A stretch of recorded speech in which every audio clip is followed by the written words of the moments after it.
Hi, my name is Marlene Ring and my business is Pawsitive Solutions Dog and Puppy Training. I'm going to talk today about pet loss and grief. I recently lost my Australian Shepherd, Sizzle. She died of cancer at the young age of 9. This was a devastating loss of my only dog. I decided to discuss the subject today because through the years I've had so many people discuss with me the tremendous loss of their dog and the process that they went through in grieving this loss. Many times they said to me as if it were a secret and compared it to the grief that they felt for a human relative. The first grief step is denial and shock. I was there. How could this be? My dog is going to die in 3 to 5 days? She was fine yesterday. This just can't be. I was in denial. I asked the vet for a referral to the specialty clinic. I went there. I had several tests run. I talked to specialists, and they told me the same thing. My dog was going to die. I was in shock. The second step is guilt. When we think about guilt, we think about the two words, if only. If only I had fed her a raw diet, maybe she wouldn't have gotten cancer.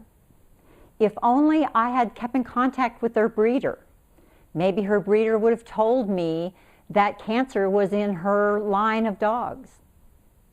If only, if only, if only. If your dog is killed in an accident, if only becomes very, very big. The next step is anger and blame. I definitely was angry. Why me?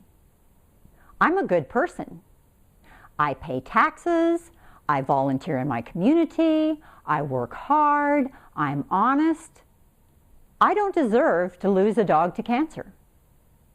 And my dog Sizzle, she was a therapy dog. She doesn't deserve to die. She helps people. She makes people's day. She visits the elderly. She doesn't deserve to die, and I'm angry. The next step is depression. And this is a stage of sadness. It's hopelessness, helplessness. And I felt this, I think, 2 different times. One, it was at the point when Sizzle I had accepted the fact that she was going to die, and it was, is it going to be today? Is it going to be tomorrow? Is it going to be next Saturday? And I was like, I can't deal with this. It was just the hopelessness of the end coming so soon. The next time I felt the depression was right after Sizzle died. It was just this loneliness of she's not here. And my mind still would go to places like, oh, I have to let Sizzle out before I leave to go to my dog training lesson. And then it would be, well, I don't, she's not here. But my mind was still thinking she's here.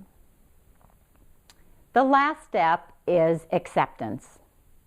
And this is the stage where you accept the fact that your pet is gone, and you start to reflect on the wonderful experiences and that your life would not have been the same had this dog not been a part of it. Each person is different in how they deal with grief.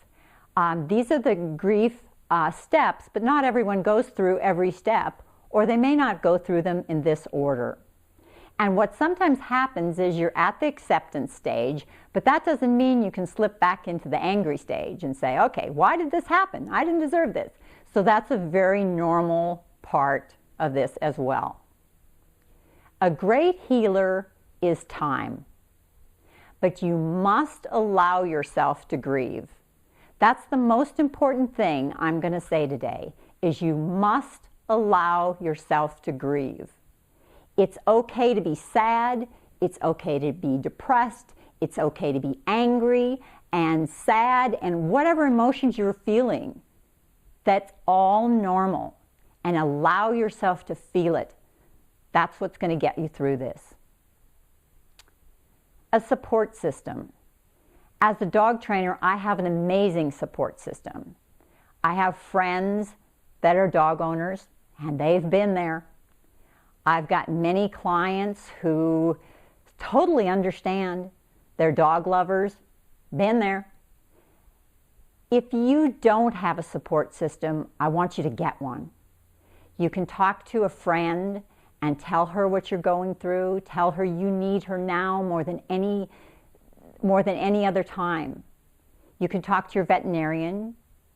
You can join a loss support group, or even go to one-on-one counseling. This is real grief. There's nothing to be embarrassed about. Rituals help. You can have different rituals, for example, where you're going to scatter your dog's ashes, or maybe a memorial service, or a burial service. One of my rituals that I do when I lose a dog is I write a little bit about the death and what happened, and then also information about the dog, kind of a tribute to the dog's life. And I send this to different relatives that I have around the country and friends and that sort of thing. And I'm going to post it on my website. It's personal, but I feel that if I can help just a few people with the grief that you're going through, then I would like you to read my tribute to my Sizzle. And so what I would say out there is, this is tough, and if you need somebody to talk to, I will talk to you. And it's going to get better, and time will help you with this loss. Thank you.